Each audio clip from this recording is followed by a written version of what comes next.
Assalamualaikum warahmatullahi wabarakatuh. Perkenalkan, saya Kirana Hadea, moderator dari kelompok 3, dan teman-teman saya yang akan menyampaikan materi yang beranggotakan saya sendiri, Kirana Hadea, Ayu Putri Cendana, Niko Tenando, Iksan Prima.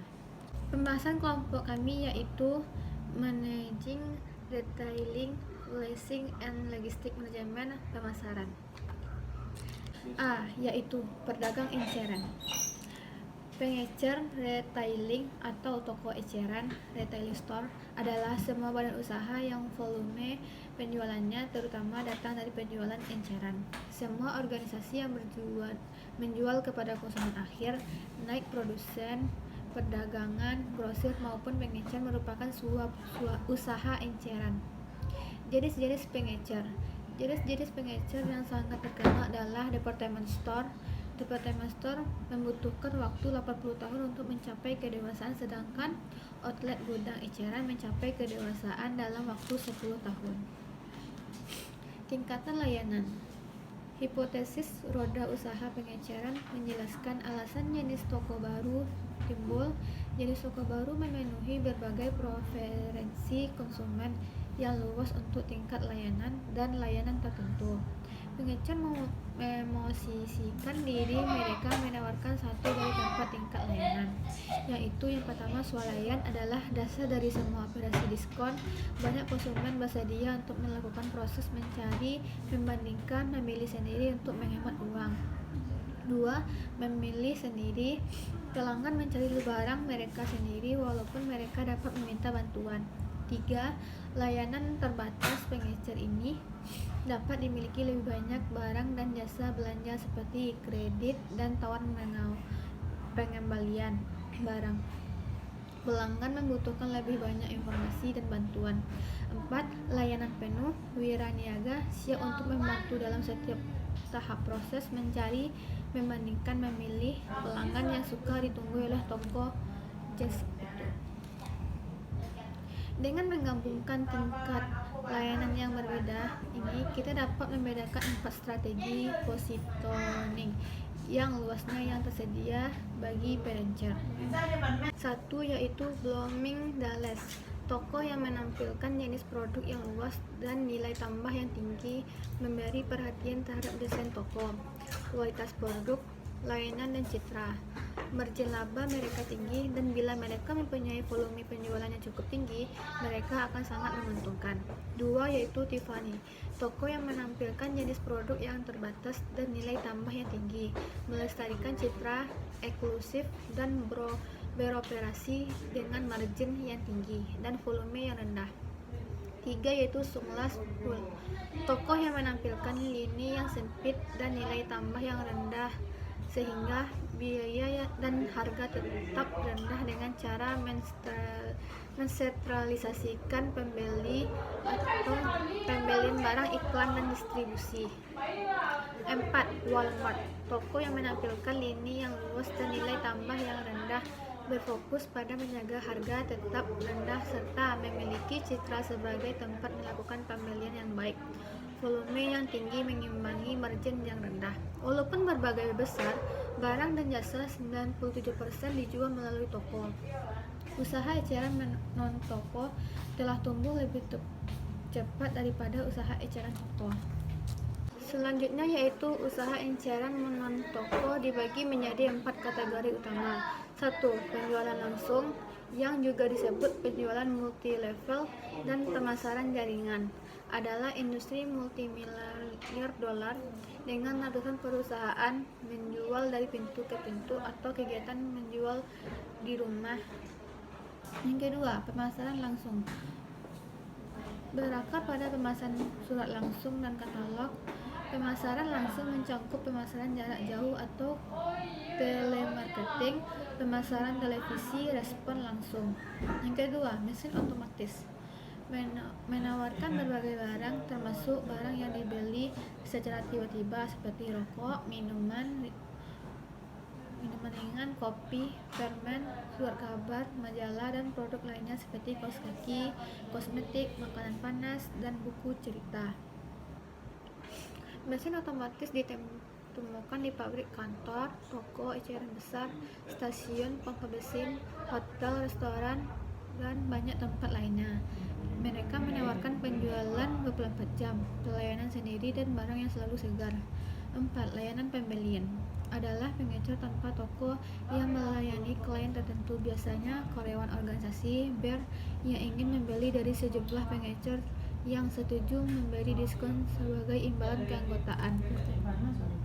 Selanjutnya yaitu pedagang eceran korporat. Organisasi ini mencapai skala keekonomisan, daya pembeli yang lebih besar, pengakuan merek yang lebih luas, dan karyawan yang lebih terlatih dibandingkan yang dicapai oleh toko independen secara sendiri. Dalam sistem waralaba, tawarlaba individual adalah sekelompok perusahaan yang terkait erat dan mempunyai operasi sistematis yang terencana, terarah, dan terkendali melalui inovator operasi. Disebut waralaba. Waralaba dibedakan berdasarkan 3 karakteristik, yaitu 1. Waralaba memiliki nama dagang atau jasa dan melisensikannya kepada tawarlaba untuk mendapatkan pembayaran royalti. 2. Terwalaba membayar untuk mendapatkan hak menjadi bagian dari sistem. 3. Yaitu perawalaba yang menyediakan sistem pelaksanaan bisnis kepada tawarlaba. Sistem waralaba menguntungkan perawalaba dan tawarlaba. Perawalaba mendapatkan motivasi dan keadaan pekerja keras bermental wirausaha dan bukan tangan pegawai, keakraban terwalaba dengan komunitas dan kondisi lokal, serta daya beli yang besar karena menjadi tawarlaba berjalan di antara menjadi mandiri dan setia kepada tawarlaba. Kemandirian mereka membuat mereka lebih fleksibel. Lingkungan eceran baru. Jenis toko eceran telah tumbuh mirip satu dengan yang lain, di mana produsen merek nasional meletakkan barang bermerek mereka di semakin banyak tempat. Diferensiasi layanan juga telah terrealisasi. Banyak department store telah memotong layanan dan banyak toko diskon meningkatkan layanan toko mereka. Pelanggan menjadi pelanggan yang cerdas. Mereka tidak mau lagi membayar lebih untuk merek identik, terutama ketika perbedaan layanan telah hilang, atau mereka tidak lagi menginginkan kredit dari toko tertentu karena kartu kredit bank telah diterima secara umum. Assalamualaikum warahmatullahi wabarakatuh. Saya Putri Cendana akan melanjutkan pembahasan materi untuk kelompok 3. Beberapa perkembangan eceran lainnya yang mengubah cara konsumen membeli serta cara produsen dan pengecer menjual. Yang pertama yaitu bentuk dan kombinasi eceran baru. Beberapa pasar swalayan mencakup cabang bank, toko buku, menampilkan gerai kopi, SPBU mencakup toko makanan. Pengecer juga bereksperimen dengan toko waktu terbatas yang disebut pop-up, yang memungkinkan pengecer untuk mempromosikan merek, menjangkau pembelanja musiman selama beberapa minggu di wilayah yang ramai dan menciptakan bahan perbincangan atau buzz. Etalase toko harus dapat terus menarik pelanggan untuk datang ke toko, dan itu berarti toko harus menjadi tempat hiburan dengan caranya sendiri. Yang kedua yaitu pertumbuhan persaingan antar jenis. Department store tidak hanya khawatir dengan department store lain. Jenis toko yang berbeda, toko diskon, ruang pamer katalog, department store semuanya bersaing untuk konsumen yang sama dengan menjual jenis barang yang sama. Pemenang terbesar pengecer yang membantu pembelanja untuk lebih cermat secara ekonomis, menyederhanakan hidup mereka yang semakin sibuk dan rumit, dan memberikan koneksi emosional termasuk supercenter, toko dolar, klub gudang, dan internet. Yang ketiga yaitu persaingan antara pengecer berbasis toko dan non-toko. Kini konsumen menerima penawaran penjualan melalui surat dan katalog surat langsung, lewat televisi, komputer, dan telepon. Pengecer berbasis non-toko ini mengambil alih bisnis dari pengecer berbasis toko. Yang keempat yaitu pertumbuhan pengecer raksasa. Melalui sistem informasi, sistem logistik, dan daya beli yang sangat bagus, pengecer raksasa seperti Walmart mampu mengantarkan layanan yang baik untuk volume produk dan yang besar dengan harga menarik kepada konsumen. Mereka mengepung produsen-produsen kecil yang tidak dapat mengirimkan kuantitas yang cukup besar dan sering mendikte produsen paling kuat tentang barang apa yang harus dibuat, bagaimana menetapkan harga dan mempromosikan papan dengan bagaimana cara mengirimkan barang, dan bahkan bagaimana cara meningkatkan produksi dan manajemen. Produsen memerlukan akun ini, jika tidak, mereka akan kehilangan 10% sampai 30% pasar. Yang kelima yaitu penurunan pengecer pasar menengah. Saat ini kita dapat menentukan karakter pasar eceran sebagai bentuk jam pasir dan pertumbuhan tampak terpusat di atas atau dengan penawaran barang mewah dari pengecer seperti Nordstrom dan Neiman Marcus. Yang keenam yaitu pertumbuhan investasi dalam teknologi. Pengecer menggunakan komputer untuk menghasilkan peramalan yang lebih baik, mengendalikan biaya persediaan, memesan secara elektronik dari pemasok, mengirimkan email antar toko, dan bahkan penjual kepada pelanggan dalam toko. Beberapa pengecer meminjam taktik teknologi dan dari industri lain dan meraih keberhasilan besar. Yang ketujuh yaitu profil global pengecer utama. Pengecer dengan format unik dan positioning merek yang kuat semakin banyak yang muncul di negara-negara lain. Pengecer Amerika Serikat seperti The Limited dan The Gap menjadi terkenal di seluruh dunia. Walmart mengoperasikan lebih dari 2.700 toko di luar Amerika Serikat, di mana mereka menjalankan 20% bisnisnya. Pengecer Belanda, Ahold, dan pengecer Belgia, Delhaize, menghasilkan hampir 80% penjualan di pasar non-domestik. Selanjutnya itu keputusan pemasaran dengan lingkungan eceran baru ini sebagai latar belakang kita akan mempelajari keputusan pemasaran pengecer di wilayah pasar sasaran, pilihan dan pengadaan produk, harga atmosfer toko dan pelayanan, kegiatan dan pengalaman toko, komunikasi dan lokasi. Yang pertama yaitu pasar sasaran. Sebelum pengecer mendefinisikan dan menentukan profil pasar sasaran, pengecer tidak dapat membuat keputusan konsisten tentang pilihan produk, dekorasi toko, pesan, media iklan, harga, serta tingkat layanan. Kesalahan dana memilih dan mengubah pasar bisa sangat mahal harganya. Agar dapat mengenai sasaran dengan lebih baik, pengecer membagi pasar menjadi segmen yang semakin kecil dan meluncurkan lini toko baru untuk memberikan kumpulan penawaran yang lebih relevan untuk mengeksploitasi pasar ceruk. Yang kedua yaitu pilihan produk. Pilihan produk pengecer hanya sesuai dengan harapan belanja pasar sasaran. Pengecer harus memutuskan lebar dan dalam pilihan produk. Pilihan produk terutama bisa sangat menantang dalam industri dengan pergerakan cepat seperti teknologi atau mode. Urban Outfitters mendapat masalah ketika mereka beralih dari formula anti kemapanan tetapi tidak terlalu anti kemapanan dan bergerak untuk memperkenalkan gaya baru terlalu cepat. Penjualan jatuh lebih dari 25% sepanjang tahun 2006. Di pihak lain, pengecer di sana aktif dan casual, Aeropostale mendapatkan keberhasilan dengan menyesuaikan pilihan produknya secara cermat kepada kebutuhan pasar remaja yang menjadi sasarannya. Yang ketiga, perdagangan barang. Setelah memutuskan strategi pilihan produk, pengecer harus menentukan sumber barang, kebijakan, dan praktik. Di kantor pusat perusahaan rantai pasar swalayan, bagian khusus pembeli bertanggung jawab untuk mengembangkan pilihan merek dan mendengarkan presentasi wiraniaga. Produsen yang menghadapi tantangan besar dalam usahanya mendapat barang baru kerak toko. Produsen harus tahu kriteria penerimaan yang digunakan oleh pembeli, komite pembelian, dan manajemen toko.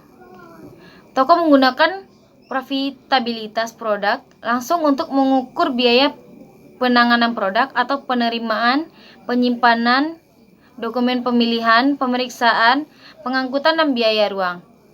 Dari saat barang tiba di gudang sampai dibeli oleh pelanggan di toko eceran. Yang keempat itu harga. Harga adalah faktor positioning kunci dan harus diputuskan dalam hubungannya dengan pasar sasaran. Bauran pilihan produk dan jasa dan persaingan. Sebagian besar pengecer masuk dalam kelompok harga markup tinggi, volume rendah, atau toko barang khusus mewah, atau kelompok harga markup rendah, volume tinggi, atau pedagang massal dan toko diskon. Pengecer juga harus memperlihatkan taktik penetapan harga. Yang kelima itu jasa. Bauran jasa adalah alat kunci untuk mendefinisikan suatu toko dari toko lainnya. Pengecer harus memutuskan bauran jasa untuk menawarkan hal-hal berikut kepada pelanggan. Yang pertama yaitu layanan pembelian, meliputi penerima telepon dan pesan lewat suara, iklan, tampilan jendela, dan interior. Yang kedua itu layanan pasca pembelian, meliputi pengiriman dan penghantaran, pembungkusan hadiah, dan penyesuaian pengembalian. Yang ketiga itu layanan tambahan, mencakup informasi umum, penguangan cek, tempat parkir restoran, perbaikan dekorasi interior, kredit, toilet, dan layanan penjagaan bayi. Selanjutnya yang keenam itu ada atmosfer toko. Atmosfer adalah elemen lain dalam melengkapi toko. Setiap toko mempunyai penampilan dan tata letak fisik yang bisa mempersulit atau mempermudah orang untuk bergerak. Safeway meningkatkan laba dengan merenovasi tampilan tokonya secara dinding, pencahayaan, penandaan departemen sayur dan buah, lantai, roti dan kue, dan lain-lain. Yang ketujuh yaitu kegiatan dan pengalaman toko. Pertumbuhan e-commerce secara memaksa pengecer bata dan semen tradisional untuk memberi respon. Selain keunggulan alami mereka, seperti produk yang dapat benar-benar dilihat, disentuh, dan diuji oleh pembelanjaan layanan pelanggan secara nyata dan tidak ada waktu tunggu. Konsisten dengan akasan ini, beberapa pengecer produk pengalaman menciptakan hiburan dalam toko untuk menarik perhatian pelanggan. Yang kedelapan itu adalah komunikasi. Pengecer menggunakan sarana komunikasi yang beragam untuk menghasilkan pembelian. Mereka memasang iklan, melakukan penjualan khusus, dan menerbitkan kupon diskon dan membuat program penghargaan. Yang kesembilan itu adalah keputusan lokasi. Rantai departemen store, perusahaan minyak, dan warabala makanan cepat saji memberikan pelatihan besar saat memilih wilayah negara di mana mereka untuk membuka gerainya. Lalu kota-kota, pengecer dapat menempatkan toko-tokonya di lokasi berikut. Yang pertama yaitu pusat kawasan bisnis, yang kedua yaitu pusat belanja regional, yang ketiga yaitu pusat perbelanjaan setempat, yang keempat jalur belanja, yang kelima yaitu lokasi di dalam sebuah toko yang lebih besar.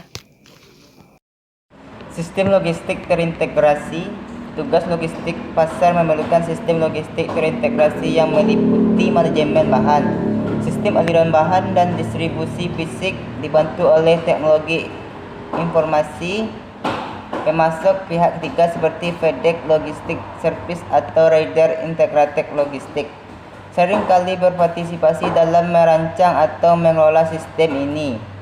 Volvo bekerjasama dengan FedEx mendirikan sebuah gudang di Memphis dengan stok suku cadang truk yang lengkap.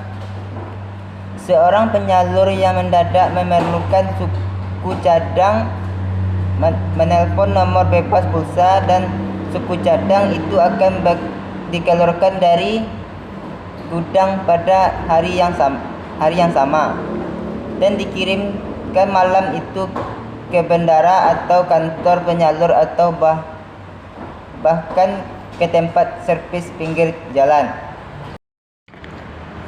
Logistik pasar meliputi beberapa kegiatan. Pertama adalah peramalan penjualan berdasarkan jadwal distribusi, produksi, dan tingkat persediaan perusahaan. Rencana produksi mengindikasikan bahan yang harus dipesan departemen pembelian. Bahan ini tiba melalui transportasi ke dalam memasuki wilayah penerimaan dan disimpan di persediaan barang mentah. Bahan mentah diubah menjadi barang jadi. Persediaan barang jadi merupakan penghubung antara pesanan pelanggan dan kegiatan manufaktur. Pesanan pelanggan menurunkan tingkat persediaan barang jadi dan kegiatan manufaktur. Pesanan pelanggan menurunkan tingkat persediaan barang jadi dan kegiatan manufaktur meningkatkan barang jadi mengalir dari ini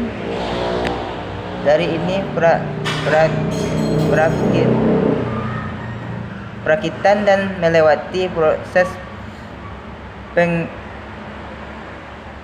pengemasan gudang dalam pabrik, pemrosesan ruang pengiriman, transportasi keluar gudang lapangan, serta pengiriman dan layanan pelanggan. Assalamualaikum warahmatullahi wabarakatuh. Perkenalkan, nama saya Iksan Prima, akan melanjutkan presentasi dari kelompok saya, yaitu tujuan logistik pasar. Banyak perusahaan menyarankan tujuan logistik pasar mereka sebagai menempatkan barang yang tepat di tempat yang tepat pada saat yang tepat dengan biaya terendah. Sayangnya tujuan ini hanya memberikan sedikit panduan praktis. Tidak ada sistem yang dapat memaksimalkan layanan pelanggan dan meminimalkan biaya distribusi pada saat yang sama. Layanan pelanggan maksimum mengimplikasikan persediaan besar, transportasi premium, dan berbagai gudang yang semuanya meningkatkan biaya logistik pasar. Mengingat kegiatan logistik pasar tersebut memerlukan trade-off yang kuat, manajer harus mengambil keputusan berdasarkan total system. Titik awalnya adalah mempelajari apa yang diperlukan pelanggan dan apa yang ditawarkan pesaing. Pelanggan tertarik pada pengiriman tepat waktu, kesediaan pemasok untuk mengambil kembali barang yang rusak, dan memasuk mereka kembali dengan cepat.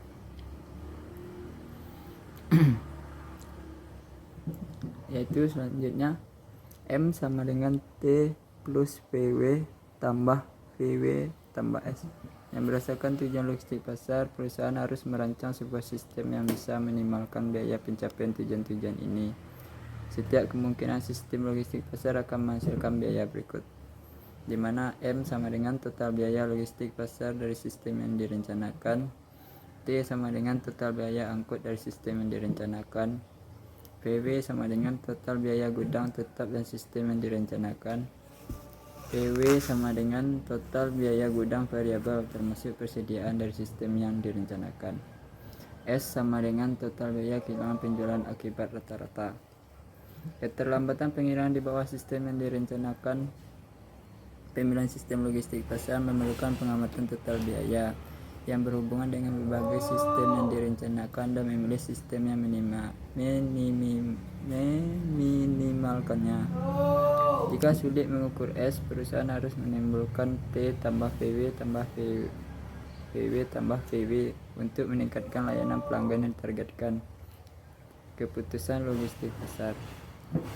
Perusahaan harus membuat 4 keputusan utama tentang logistik pasar. Yang pertama yaitu bagaimana harus menangani pesanan. Yang kedua, di mana kita harus meletakkan stok kita. Yang ketiga, berapa banyak stok yang harus kita pegang. Dan yang keempat, bagaimana kita harus mengirimkan barang. Proses pemesanan. Sebagian perusahaan saat ini berusaha mempersingkat siklus pemesanan sampai pembayaran, yaitu waktu antara penerimaan pesanan, pengiriman, dan pembayaran. Siklus ini mempunyai banyak langkah, termasuk transmisi pesanan oleh wira niaga, pemasukan pemesanan, pemeriksaan kredit pelanggan, jadwal persediaan dan produksi, pengiriman pesanan dan invoice atau faktur, dan penerimaan pembayaran. Semakin panjang siklus ini, semakin rendah kepuasan pelanggan dan semakin rendah laba perusahaan. 2. Pergudangan. Semua perusahaan harus menyimpan barang jadi sampai barang itu terjual, karena siklus produksi dan konsumsi jarang sesuai. Fungsi penyimpanan adalah membantu memperlancar perbedaan antara produk dan jumlah yang diinginkan oleh pasar. Perusahaan harus memutuskan jumlah lokasi penyimpanan persediaan. Di suatu pihak, semakin banyak lokasi penyimpanan berarti barang yang dapat dikirimkan ke pelanggan dengan lebih cepat, tetapi juga berarti biaya gudang dan persediaan lebih tinggi. Untuk mengurangi biaya gudang dan duplikasi persediaan, perusahaan dapat mensterilasikan persediaannya di suatu tempat dengan menggunakan transportasi yang cepat dan memenuhi pesanan. Yang ketiga, persediaan. Tingkat persediaan mempresentasikan biaya utama. Niaga akan lebih suka jika perusahaan mereka menyimpan cukup banyak stok untuk memenuhi semua pesanan pelanggan dengan segera. Namun hal ini tidak efektif biaya. Biaya persediaan meningkatkan semakin cepat kita tingkat layanan pelanggan mendekati 100%. Manajemen harus tahu berapa banyak penjualan laba yang akan naik sebagai hasil penyimpanan persediaan yang lebih besar dan menjanjikan waktu pengambilan keputusan persediaan. Mengharuskan manajemen mengetahui kapan dan berapa banyak barang yang dipesan. Ketika persediaan menurun, manajemen harus tahu berapa tingkat stok yang diperlukan untuk menempatkan pesanan baru. Tingkat stok ini disebut titik pesanan. Titik pesanan 20 berarti pemesan kembali ketika stok berkurang sampai 20 unit. Titik pesanan harus menyeimbangkan risiko kehabisan stok dengan biaya kelebihan stok. Keputusan lain adalah berapa banyak yang dipesan. Semakin besar jumlah yang dipesan, semakin jarang pesanan harus ditempatkan. Yang keempat, transportasi. Pilihan transportasi akan mempengaruhi penetapan harga produk, kinerja pengiriman tepat waktu, dan kondisi barang ketika barang itu tiba. Nah, semuanya memengaruhi kepuasan pelanggan. Dalam mengirimkan barang ke gudang, penyalur dan pelanggannya, perusahaan dapat memilih di antara 5 model transportasi, yaitu rel udara, truk, air, dan pipa. Pengiriman mempertimbangkan kriteria seperti kecepatan, frekuensi, keandalan, kapasitas, ketersediaan, kemudahan penelusuran, dan biaya. Untuk kecepatan udara, rel, dan truk adalah pesaing utama. Jika tujuannya adalah biaya rendah, pilihannya adalah air dan pipa. Semakin banyak pengiriman yang menggabungkan 2 atau lebih model transportasi berkat kontainerisasi terdiri dari melakukan barang dalam kotak atau trailer yang mudah dipindahkan antar 2 model transportasi. Pengirim dapat memilih dari angkutan pribadi, kontrak, dan angkutan umum. Jika pengiriman memiliki armada truk atau armada udaranya sendiri, pengiriman menjadi angkutan pribadi. Angkutan kontrak adalah organisasi independen yang menjual layanan transportasi kepada pihak lain berdasarkan kontrak. Angkutan umum memberikan layanan antara titik yang ditentukan sebelumnya berdasarkan jadwal yang tersedia bagi semua pengirim dan dengan tarif standar. Yang kelima, pelajaran organisasi. Strategi logistik pasar harus diturunkan dari strategi bisnis, bukan hanya dari pertimbangan harga. Sistem logistik harus memberikan informasi intensif dan membentuk hubungan elektronik di antara semua pihak yang berkepentingan. Terakhir, perusahaan harus menetapkan tujuan logistiknya untuk menyamai atau melebihi standar layanan pesaing dan harus melibatkan anggota semua tim yang relevan dalam proses perencanaan. Melaksanakan logistik dengan benar akan memberikan imbalan besar. Permintaan yang lebih kuat saat ini untuk dukungan logistik dari pelanggan besar akan meningkatkan biaya pemasok. Pelanggan menginginkan pengiriman yang lebih sering sehingga mereka tidak harus menyimpan persediaan yang banyak. Mereka menginginkan waktu siklus pesanan yang lebih singkat, yang berarti pemasok harus menyimpan ketersediaan stok yang tinggi. Pelanggan seringkali menginginkan pengiriman toko langsung dibandingkan pelet terpisah. Mereka menginginkan waktu pengiriman dijanjikan lebih ketat. Mereka mungkin menginginkan penyesuaian kemasanan, pemilihan label harga, dan pembuatan tampilan.